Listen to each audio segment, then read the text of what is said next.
Greetings and salutations, my friend. I am Pat626. And it's time for another edition of Subculture Talk. Of course, I host Subculture Shock Sunday nights at 10 p.m. Eastern on Twitch, where I feature the best in new goth, industrial, darkwave, deathrock, EBM, synthpop, and postpunk. And one band that I've been playing a lot the past couple of years, Black Manor, which gives you that I believe I called them a soundtrack to an 80s horror movie.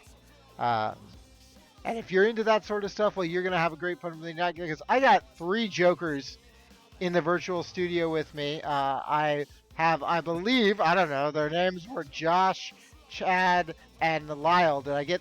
Oh, I got all 3 of them right. Look at that. Indeed. All right. All right. You guys actually... Hail Satan. Hail Satan. You are setting a record tonight for the most individual Zoom chats on Subculture Talk. So Excellent. We're all about Glad to be here. records. it's great too. Go ahead. No, I thought we were breaking the record for the earliest Hail Satan.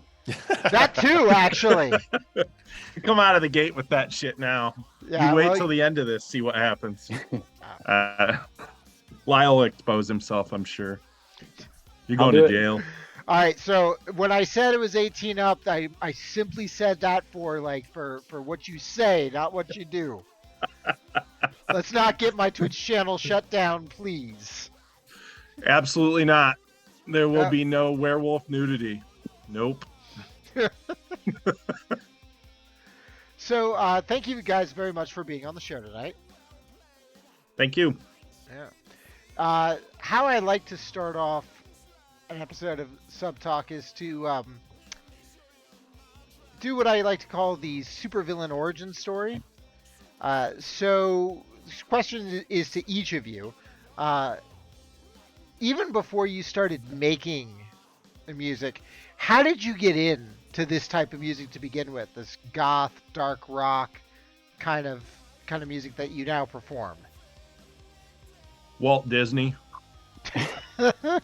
Well, let's be honest. I mean, I had my favorite album from the time I was about 5-6 years old was the Disney sound effects album, but also it had the story side on it, so you could put one side on it and listen to, it'd go through these stories of the Chinese water torture, rabid dogs, all sorts of stuff like that, and they'd tell these little stories in between, and I had to listen to this shit on a loop all the time, or I'd listen to the other side that was just the sound effects. And I think that was the gateway drug to that stuff right there. I had that constantly. I'd go to preschool or whatever and bring that with and demand that they play it at nap time and stuff.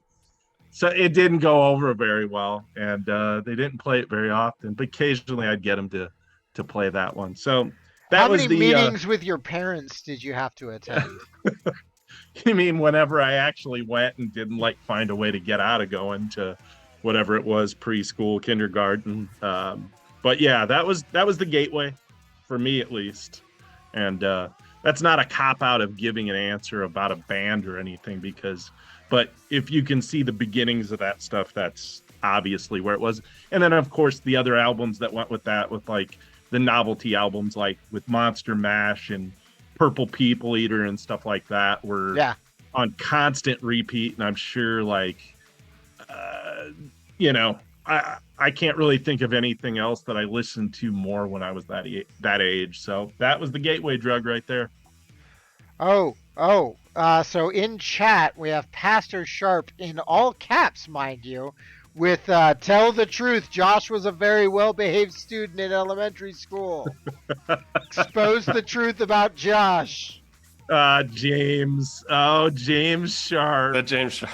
Yes. What's wrong with that cat? Yeah. I mean, I wasn't too bad. I mean, it depended. It got worse as I got older. So, James, I don't know what you're up to. You go someplace else, James. We don't want to hear about that here. Don't bring any truth here, man.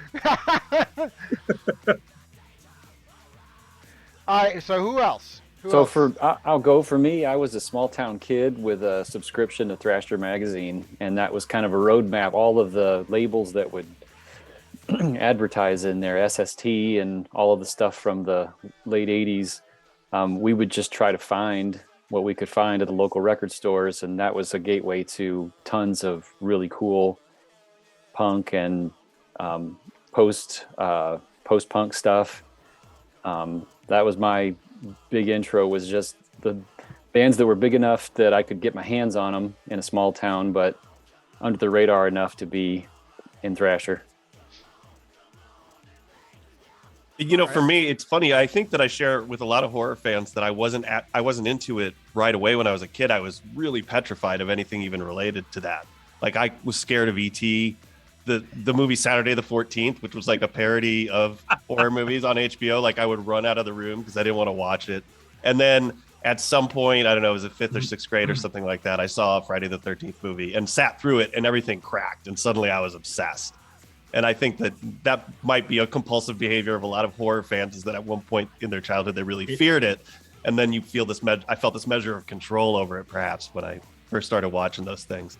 And then in terms of the music that I was interested in, Josh's older brother Scott actually turned me on to a lot of the goth industrial stuff, because Josh and I met each other in 6th grade, and his older brother gave him a lot of mixtapes that he shared with me, and it was my first time hearing, well, everything, even Depeche Mode and The Cure, I got from Scott, but Front 242 and Ministry and all those bands. Portion Right. Control, you name it. Portion Control, yeah, we were just. I mean, I was, as soon as I heard that stuff, and I was looking for something like that. I was listening to Top 40, and didn't fit in at school, and just suddenly it was like, oh, here's a place where I feel like this. I don't know what, for whatever reason, these odd British trenchcoat people seem to be speaking to me.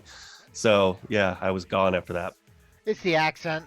It's totally the accents. Yeah, it was just very different than our small Midwestern town, and I wanted more of that. Yeah, it's interesting too, because I like that a couple of the answers here blended both introduction to goth music and introduction to horror, and I think that works very well with the band, because there's not just one. Yeah, very very much horror movies are an inspiration to this music. And are all three of you big horror fans then? Oh yeah. Yeah. Yeah. There's no doubt about that, and it spans it spans from the beginning to, current even. I started out on all the, like, always wanted to see the older horror movies like the Dracula, Frankenstein, the Mummy, the black and white stuff. I was obsessed with that stuff when I was a kid, because you couldn't get your hands really, like, if you could see the other stuff, like, you had to sneak down. I had to sneak downstairs and trying to get into that. But I mean, when I'm talking very young, when, I had an actual bedtime and stuff, and I just couldn't get enough of that stuff, and could never, like, find the full movies to watch back then, because that would have been the, I don't know, late 70s or something like that. Yeah, they weren't easily accessible, because it was the same with me. Even though horror stuff freaked me out, there were library books about the Dracula, and they had all the pictures from the movies in them and stuff. And I was so obsessed with it. My nephew and I would play monsters, and Dracula built the Frankenstein's monster, and there was a mummy involved, and we'd never seen any of the movies for years, No, it's like it already had its mythology. It was the imagery. Like, yeah, exactly. And it was, but yeah, you couldn't get your hands on a lot of that stuff. Or like, you'd go to Toys R Us, and like the best thing you'd find there, you would like find the little Remco Dracula figures, or, those were a big deal. You'd go into Toys R Us, and then my parents are always like, you don't want that or whatever. And I'd be like, oh, yes, I do. You're dragging me out of there, like, but yeah, they were good, but that was the kind of vibe, and it's like, for instance, like my kids, like now I've got 2 kids. I kind of let them cut their teeth on like early black and white horror films, like, Nosferatu and stuff like that. And it's funny how by the time they were like 2-3 years old, like we were watching like Creature from the Black Lagoon, and they were just, these are just like old friends now, Yeah. So Yeah, that the horror, that's another thing which drew us all together anyways, was the horror vibe, early on. And we all realized that it was from being in the same age group, same thing about not being able to get your hands on these things. But then when you get into the VHS age, and we could all go like, oh man, let's check out this old Ed Wood film, Plan 9, or what's the Night of the Ghouls. Night of the Ghouls, Such we'd a good have one. these watch parties, and just, so we loved both the horrific angle and of course the comedy angle of it, because Right. that those things go hand in hand oftentimes.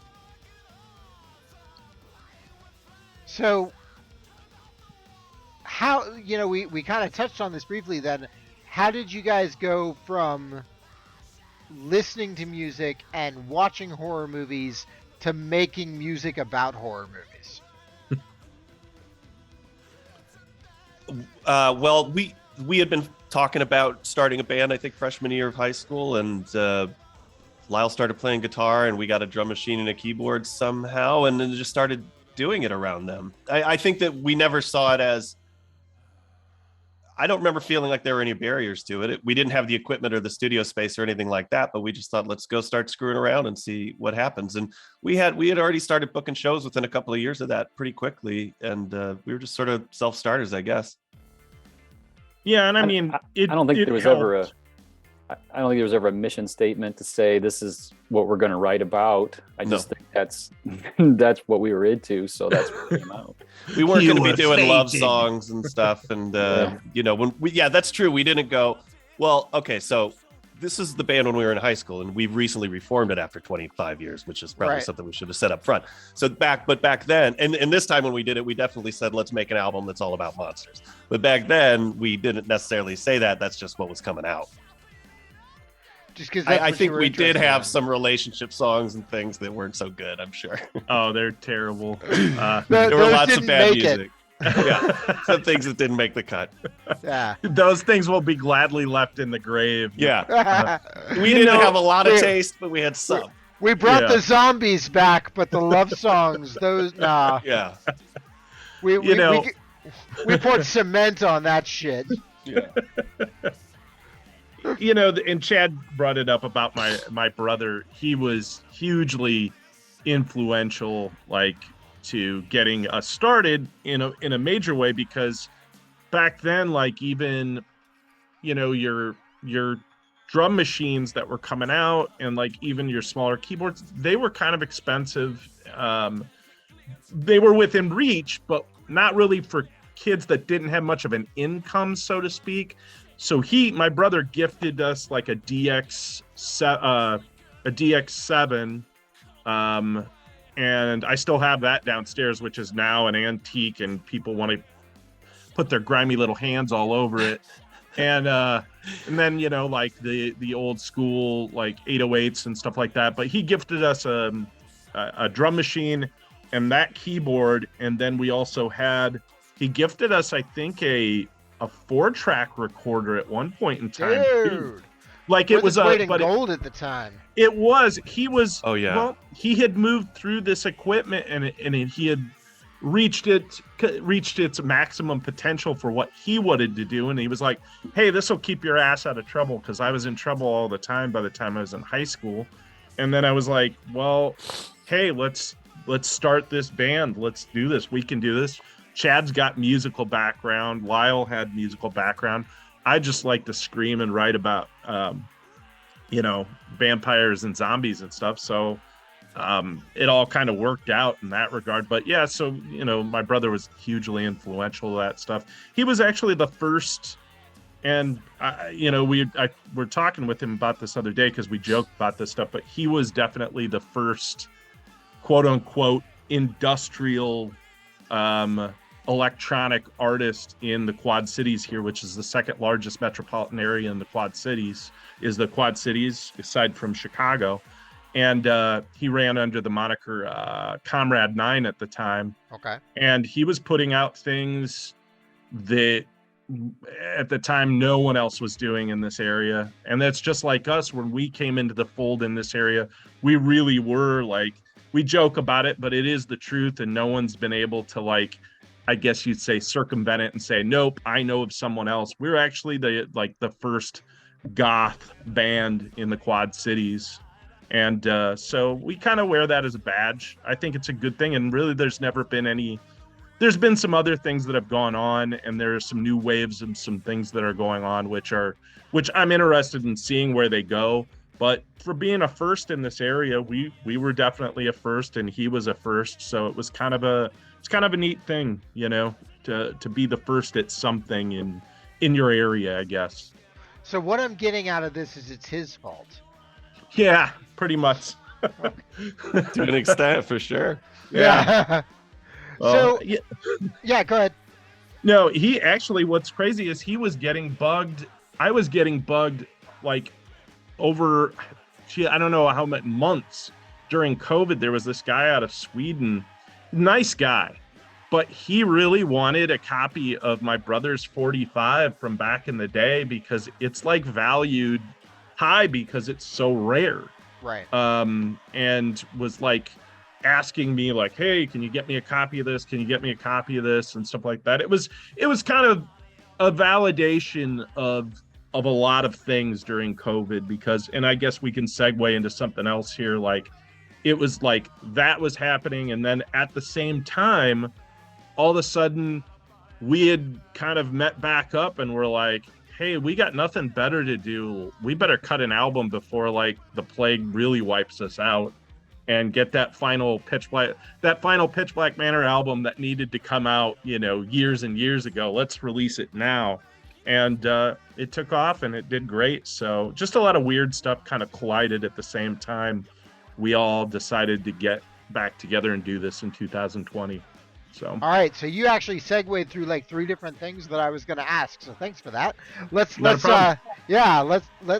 dial back a little bit on that. So you guys formed the band. You are the Quad Cities' first goth band. You're performing. Why'd you break up in the first place? Well, we were teenagers, so that was like 1989. We started doing the thing, and we played all the way through college. Mostly in 1996, and then I moved to Los Angeles where I lived until just last year. We went off to college. It just wasn't something that we could be doing, touring and getting, and we weren't physically in the same location anymore. We didn't have the technology we have now. Otherwise we might have kept going along. So it wasn't anything acrimonious or anything like that. It was just life being life, And then we always talked about working on stuff together, and we've remained close. And Lyle and I collaborated on some stuff. Josh and Lyle played together. Lyle played with some of Josh's bands. And then in 2020, when the coronavirus crisis hit and we had a little free time on our hands, the technology's there where we can basically do this over email, So we started working again then, and it clicked really fast. So really just like one day, one person's like, hey, you know what? I'm sitting on my ass in this pandemic. You guys want to cut an album? More or less, yeah. We were texting about it and then started throwing out drafts, and it kind of took off on its own. We just enjoyed playing. Yeah, and Lyle, like I was contacting Lyle because for years I was, and this goes back, I had a couple of different incarnations of bands, and I'm like, God damn, I need to cut a Halloween album. Like, gotta do this. It's that callback to the kid shit of like, yeah, I gotta make that album that I would want to have heard when I was a kid that age.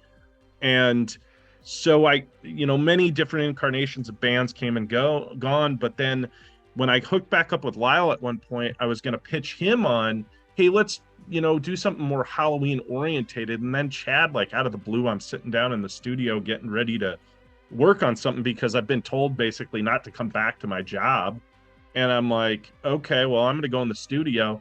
Chad calls and I told him, I was working on a cover of this song that I'd been wanting to do. It was a parody of something for a Halloween song. And he's like, well, let's move this along. Let's do this all together. Why not? We got nothing else to do.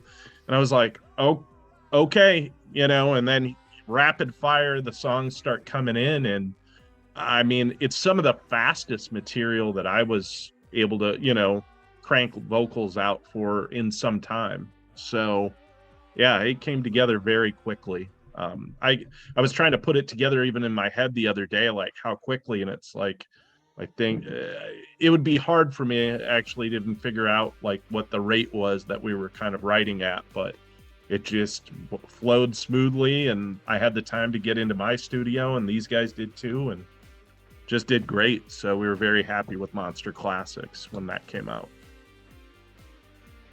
So Lyle, it sounds like Chad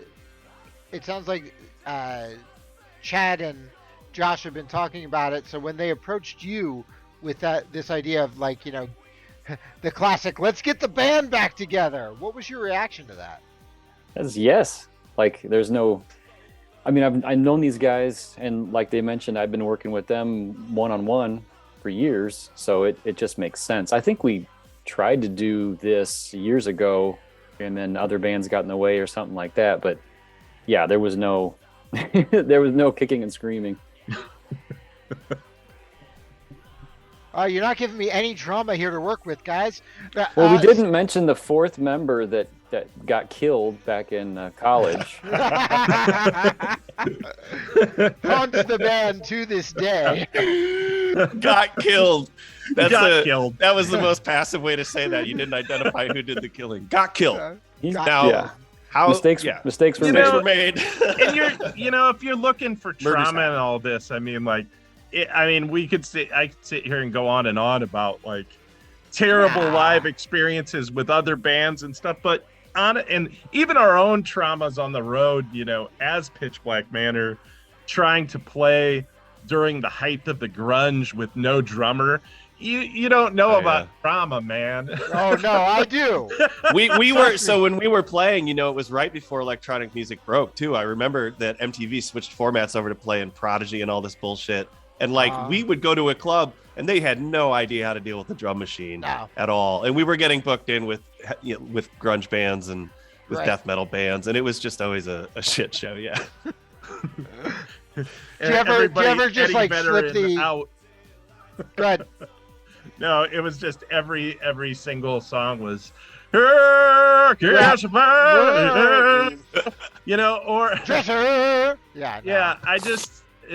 and I don't have any problem, whatever, but it just it wore on the nerves. But you know, we went out there and we slugged it out. Even, you know, we'd go to places.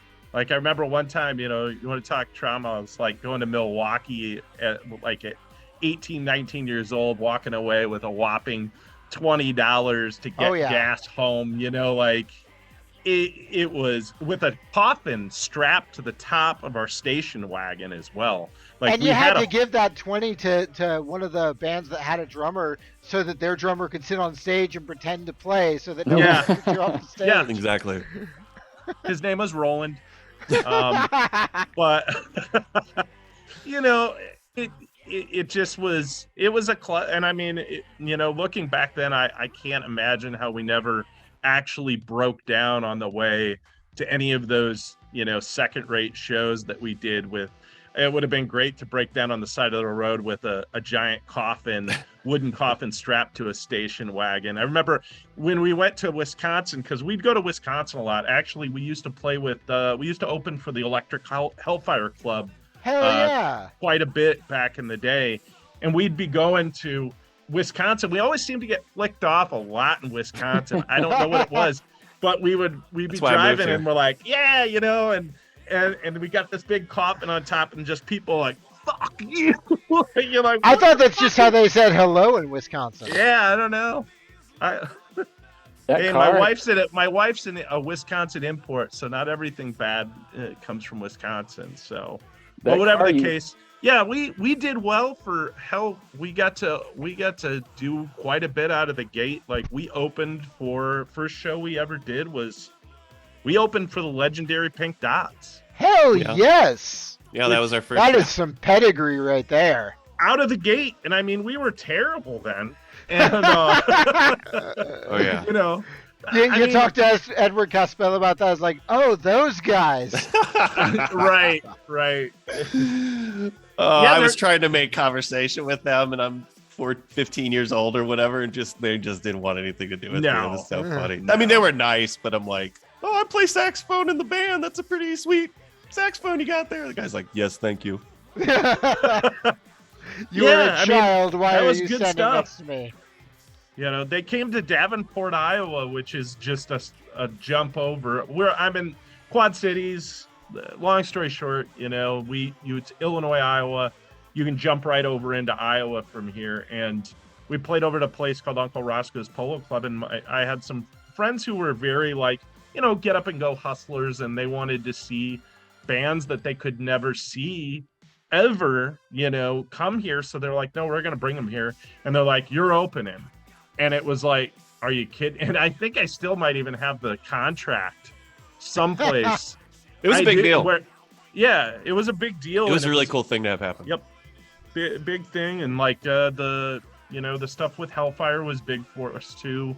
You know, we kind of thought like we were on a trajectory for really doing something at some point in time. But, you know, a lot of disillusion comes with that. You know, you're like, yeah, you open for the Electric Hellfire Club, so what? You know, and like, you got to get real jobs, you know, and like, after talking with them and being on the road with them and doing a couple of shows here and there, I learned about the tribulations of what being in a live band really was, being in a rock band, and it was not everything it was cracked up to be, you know, like, I could, you know, the stories from that alone were like, I was like, oh my God, you know, just the drama and the underpaid and the no sleep, you know, loved playing shows, but there's a dark side to that stuff that, you know. So is it different now because you're like older and quote unquote wiser?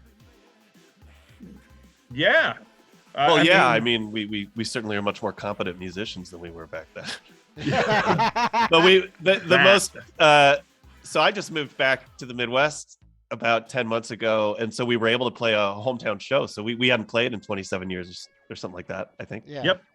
So yeah, it was great. And but it did, there were certain things about it I went, oh yeah, that's how this is. I remember, you know. But I feel like I felt more confident about the whole thing, and yeah, it was interesting how much it was exactly like it used to be, but also, you know, we're older, obviously. Well, I guess what I'm wondering is that now that you have had like an entire, you know, adult life in between performances, basically. So you got together on a lark, but it sounds like you're staying together now. Yeah. So what causes the transition from, hey, you know what, let's release that album we were going to release before we died. Let's go ahead and do it because we might die. Where how do you get from that to where you are now? Where are you now, I guess? Well, we released the second album, Night Creeps, and we've released a couple of EPs, and we're working on a third album now. We're taking a little more time with it. It's a little different from when we did the first album, when we were like, anything that somebody writes, we're running with, you know. And now we're taking a little more time. Lyle, did you want to chime in? No, you're good. You had that. You look like but I mean, I guess why we decided to keep doing it is just because it's fun. And we were all three of us making music. Josh was playing with The Human Aftertaste, and Lyle's got a band, The Spider Translator, and I was doing some music for my podcast. And so this is just such a great outlet and such a fun thing to do. I don't know why we didn't get it done earlier, other than the technology really wasn't there for us to be able to collaborate over distance. We still are separated around different parts of the Midwest. And I guess after Monster Classics, when we released that, like it for us, it was, you know, I was very taken aback by the support that we got for that album out of the gate. Like, it was much more than anything that I had anticipated. I mean, you know, in terms of like how excited people got about it, we were coming back and we were going to release an album. And then all of a sudden, you know, people were picking up the digital copies. Plus, we had done these little haunted houses. We had these little, like, I guess they're like little resin haunted Yeah, houses. they're resin. They look like Dude. blow molds. We got them from Crypto Curium is the name of the company that does those. And he did a great job on them, and people snatched those things up like they were gone. I mean, luckily we, after the fact, we had some left over, so we were able to sell some at our one show that we just did. But we transitioned really well from that album, and I think that surge that we got from that when we transitioned to Night Creeps and did that, and that one was it was a departure from what we had just done. And really we did, in Regen magazine, they did their top 50 albums for 2021, and Night Creeps was listed as number 10 on that list. Damn. So we actually, and we pushed, it was one of those things where we were actually having our names listed with other bands or I guess a few here and there, like I think one of the members, Skinny Puppy, was in that list. I think Consolidated was in that list. That was a band that I remember listening to when I was a kid.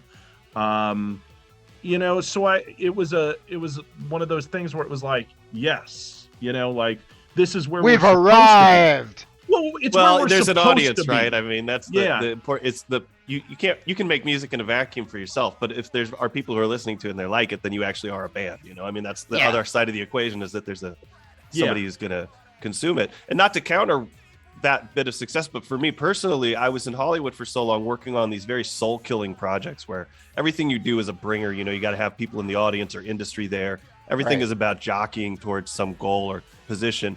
And for once, for me personally, to be doing something just because I love it and I love the people that are involved and I like the product that I don't have, this sort of like we better sell so many copies of it so we can get listed here, so we can have this next project, or just to do it, which I still think is the philosophy here, is that it is. We just want to make music and do it about the topics that we enjoy and make it as good as we can, and not really care so much about the success side of it. It's the kind of thing that you can only do when you're middle-aged and you don't care about that stuff so much. Yeah. It's diminished, in terms of that, like, that you're anchored to that I have to get into this publication, or I have to be reviewed by this person. It was just nice that it kind of happened, honestly, organically, and in a way that I was very pleased with. There wasn't a lot of, push. It just kind of happened, and that was a good thing, and that's why I think I want to continue doing this. Bottom line is because the stuff that we're doing even now, I'm just like, hey, it's very different from the stuff we had just released. It's got its own thing, and like I want to just keep getting weird, honestly. Like that. I guess that's the best. When you say that, you think it's like kind of trite to say something like that, but it's true. Like, you just want to reach in and find musical parts of yourself that you didn't know were there, and kind of try and push your own sound to the limits of what you can do. And I mean, there'll be good callbacks to stuff that we've been doing, but I think this will definitely, the newer stuff that we're working on, I think it's going to have its own flavor against the backdrop of the other stuff we've released. And so along those lines, then, how do you keep the whole horror movie, horror rock sound fresh? Because like this is not a new concept by any stretch of the imagination. No. Like, nope.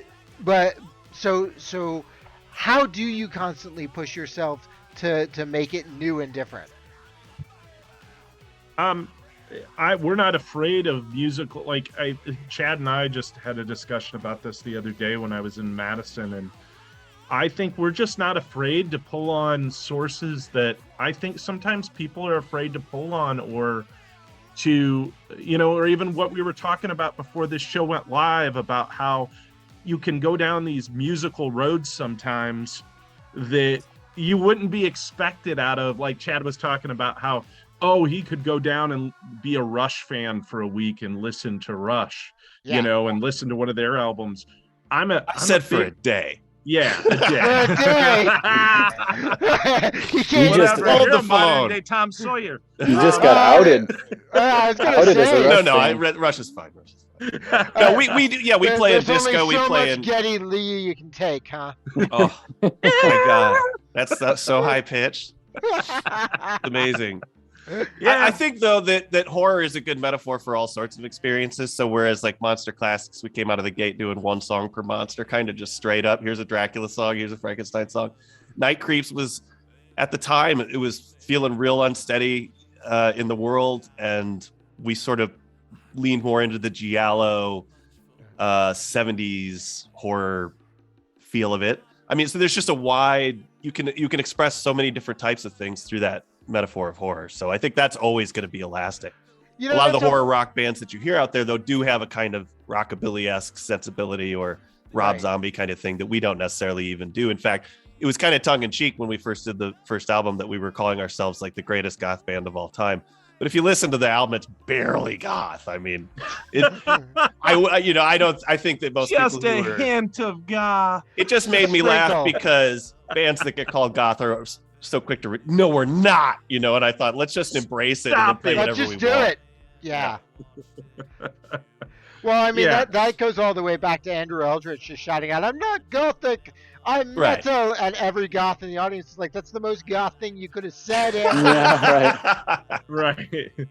Yeah, I think even David Bowie has like a whole thing. He was like, I thought about going for the goth thing once, but then I'd have to disavow that I was goth, and I don't know what to do with that. It was like very David Bowie. You're like, Yeah, yeah. Oh, David, and perfect example of like just we will draw on musically. I think any one of us will draw on anything musically to get something where it's gotta go, or where I know that I like everything from like I love things like ABBA, I like Scissor Sisters, I like all sorts of like music that like I remember we were talking to this guy at the party the other day, and we were talking about our comfort musics, and I was like like Depeche Mode and Dead or Alive, these are my comfort Hell musics. yeah. And he's like, his face got kind of, he's like, I don't know about that. Like it was like too far, Yeah, I know. Dead or I Alive. was like, but these are, and I know that we each individually have our own like weird comfort musics. But there's a lot of cross between us that we can go, oh, I appreciate that. Even if it's something that we don't listen to a lot of or haven't, I know there's discussions when we get into a song where somebody's like, yeah, it sounds a little bit like this. Now, I don't listen to that, but I appreciate that, so, but that's the formula. That's the mad scientist's secret formula that keeps us going and keeps this fucking entertaining, honestly, so, because I would get bored to fucking tears otherwise. That's something That's all there's actually to it. that's very interesting that you guys brought this up that I hadn't even considered, because yeah, there is kind of a horror rock sound, and it's usually very psychobilly. Yeah. But for you point out that there isn't one type of horror either. No. There's giallo and the slasher type stuff. There's monsters. There's gore. There's and then there's just suspense stuff. And so to be able to tap a bunch of different genres to give yourself a lot of different feelings of horror, I think that's a surprisingly untapped market there. Yeah, Whoa, yeah. Whoa, get in on the ground floor. We definitely want to do our Halloween sort of like we just did Getting Spooky on the Dance Floor. We released for Halloween, which is very much in the novelty record category. But then, 100%. Things like on our second album, Night Creeps, none of those are specific call outs to specific horror movies or anything like that. It's just really more about psychological horror, and the horror of the urban environment was what I wanted from that a lot. Yeah. Because I was living in Los Angeles when everything was closed up and creeps were just running the streets everywhere. It was like really kind of Prince of Darkness from John Carpenter out there, and it was seeing it out my window every day, and that was getting under my skin, you know. So it wasn't necessarily a Dracula album as much as it was a seedy creeps in the night kind of album. Right. Alice Cooper's coming over trying to use your bathroom and shit at Exactly. like midnight. So that again brings up another good point, though. So I feel like you guys straddle this line that you kind of have to as a horror band, between, you know, some more schlocky, sillier things, and then the more serious nature. You know, you talk about how you can use horror as a metaphor for like the dystopia that we live in right now. Sure. So do you ever feel any sort of tension between those two forces, between the more serious, quote unquote, artistic nature and kind of the more silly B-movie aspect of the music? I think they have to go together musically, because I think it's really hard to set out and write music that's going to scare somebody. I think it's really hard to set out and write music that's going to make people laugh. Like the number of people that can do either one of those things is very small. Right. So I think the only way to really make it work is to straddle that line so that you're not, you know, going all in on, you know, get ready because this album's going to scare you. You know, that's Right. just... Although that would be an awesome claim to make. yeah, right. We need to start making that claim. I know, that's Holy actually a pretty shit. good. Do it to the ready. Lloyds of London. Get ready. You're gonna want to get a chaperone to listen to this. You're know? gonna want Bring to an take out a extra will. Bring an extra pair of pants. Here it comes. Exactly. Pitch Well, Black what was the Manor. one guy Not a that dry did, seat in the house. did the like the Tangler and stuff like that? That was his Yeah, whole. William Castle. William Castle. Yeah. He was great at that, and sometimes we very much so fit into the Ed Wood, William Castle world of music too, because that's the bones of this thing. You know, there's a funny bone in there, and we have to have fun with this shit or drive us nuts. You know, There's such an absurdity to music to begin with, all of it. You know, Right. I mean, no matter how serious and emotional and personal or tough or angry it is, at the end of the day, it's somebody standing up there. I'm gonna read my poems to you. You know, that's what they're doing. These are my poems. Listen to them. Listen to my soul. Exactly. It's innately kind of a funny thing, and so why run away from it? You know. Yeah.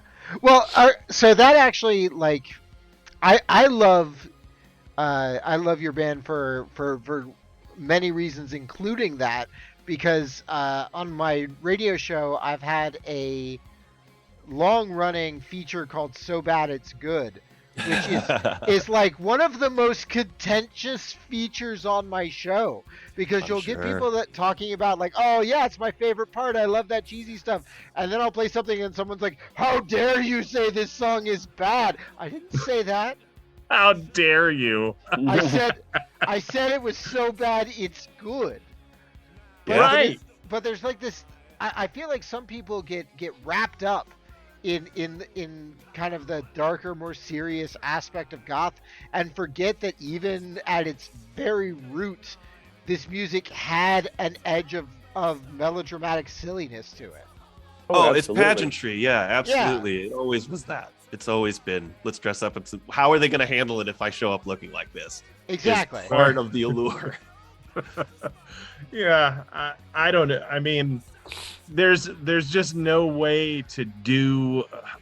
We're kind of the band there to remind people to maybe not take yourself so seriously, because you know, like, if there's one band that's there to do that, we're definitely there. I mean, You will take one for the team there. Oh, we'll take them all for the team if it comes down to it about that. I mean, Well, you guys have been talking a lot about straddling tonight, so. oh. You said we couldn't get too X-rated, but I don't think Lyle's wearing any pants. So let's see what's Oh, going I'm standing up. No, here we go. This really will scare Rattle you. that camera. You're gonna laugh and be afraid at the same time.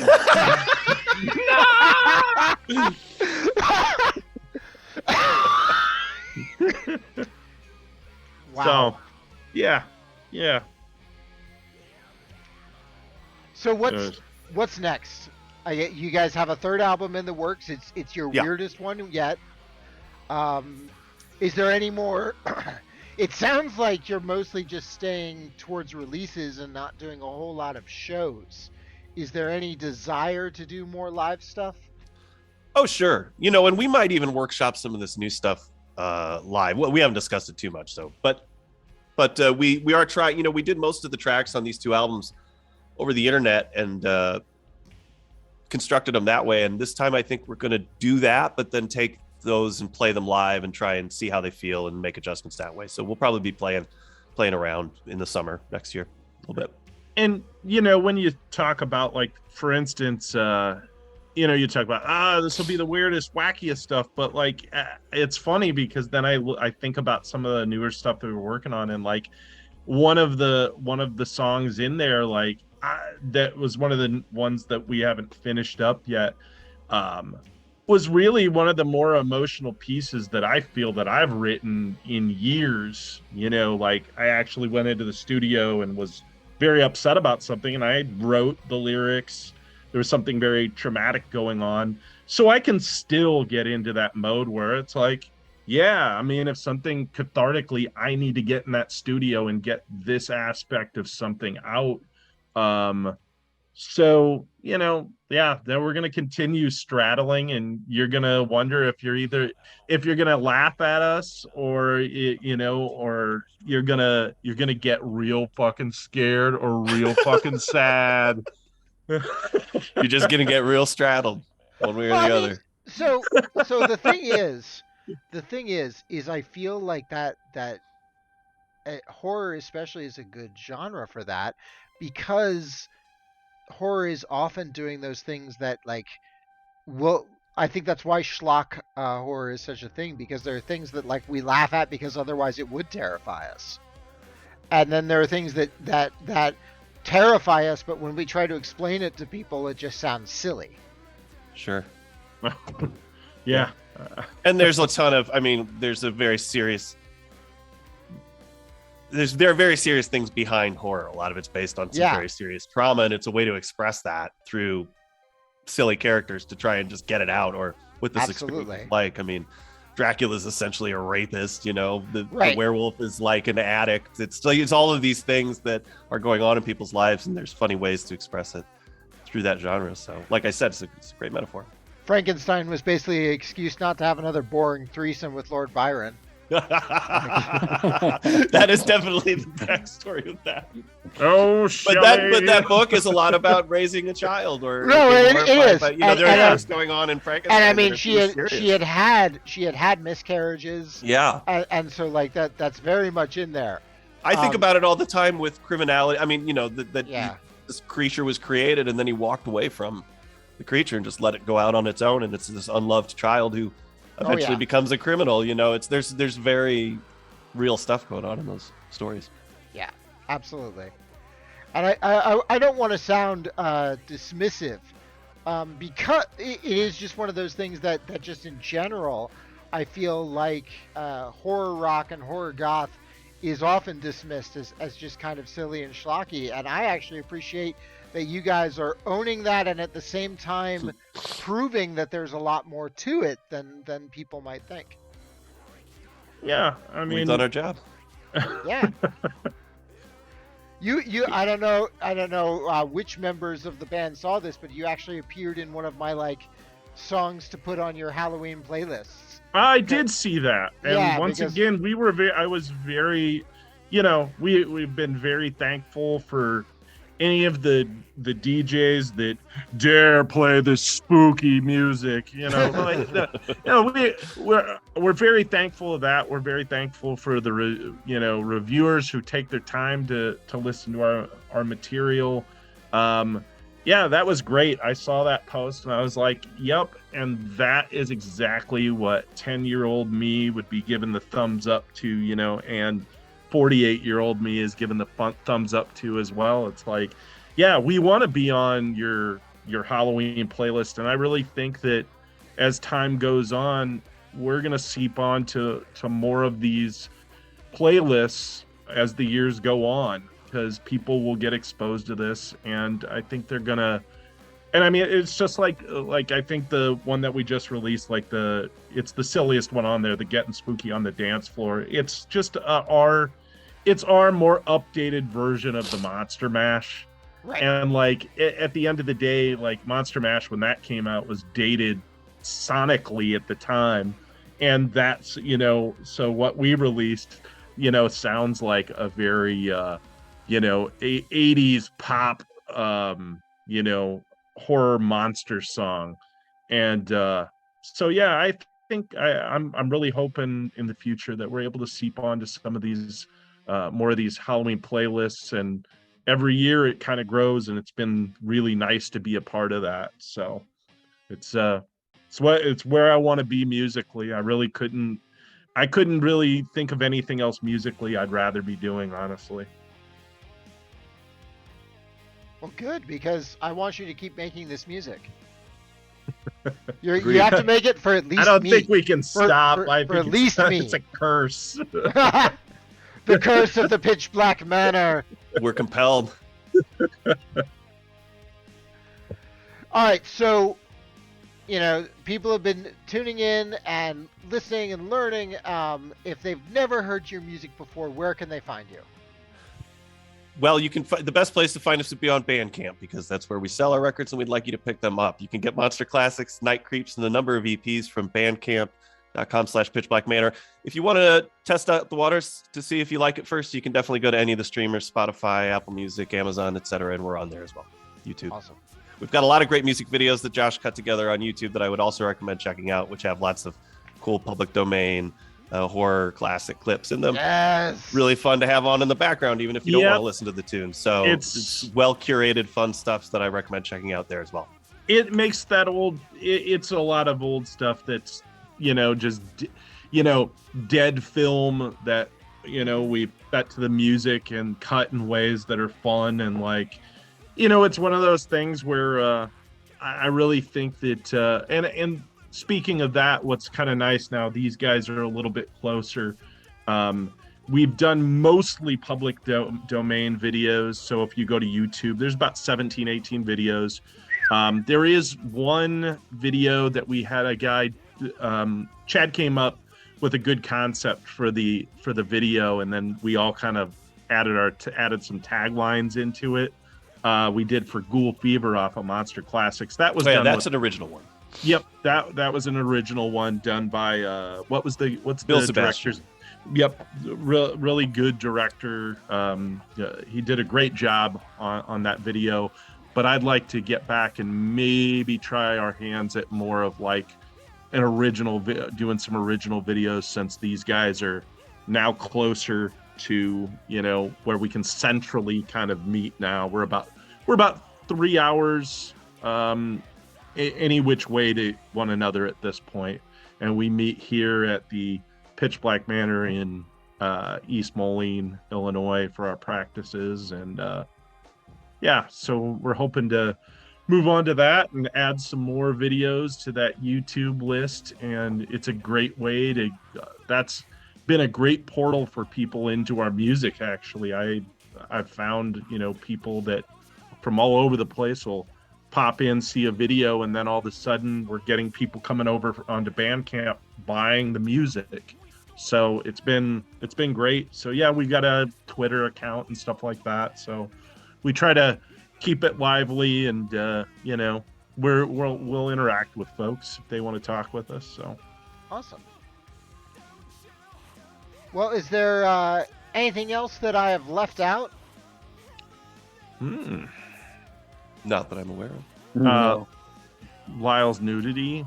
I haven't seen any of that yet, but We were threatened with it. we were threatened with. Yeah, No. that actually led to what I think should be the new hashtag for you guys in chat. Hashtag straddle of sadness, which I pointed out is from the X-rated version of Neverending Story. They look like good, strong hands, don't they? Thank you, Corey Capron, for making my jokes even worse in chat. Well done. Yeah, we just parting words on our hand. Yeah, come give us a try. If you don't like one of our songs, I'm sure we've done something you like. Something goth is goth enough for you. Something is industrial enough for you. You'll It's true. It's in It's there in there. somewhere. It's in it's there. someplace. It's like You'll love it. Prego. Yeah. There's always something under the gravy. Well, thank you guys very much for joining me tonight. This has Thank been you. an absolute blast. Yeah, it's been a good time. Thanks for having us on. Oh, 100%. Once we have more stuff out, we'll have to do this again sometime. That'd be great. Yeah. For those of you that are watching live, up next is the after party where I'm going to play. It's a beat match mix show. Going to start with Pitch Black Manor and just see what happens after that. I don't even know what's going to get played. It's just going to go nuts. And for those of you that are watching on YouTube, well, now you know that there are a bunch of Pitch Black Manor YouTube videos you have to go check out before getting their stuff on Bandcamp. So get to it. And otherwise, thank you all. I will see you again at some point. Good night.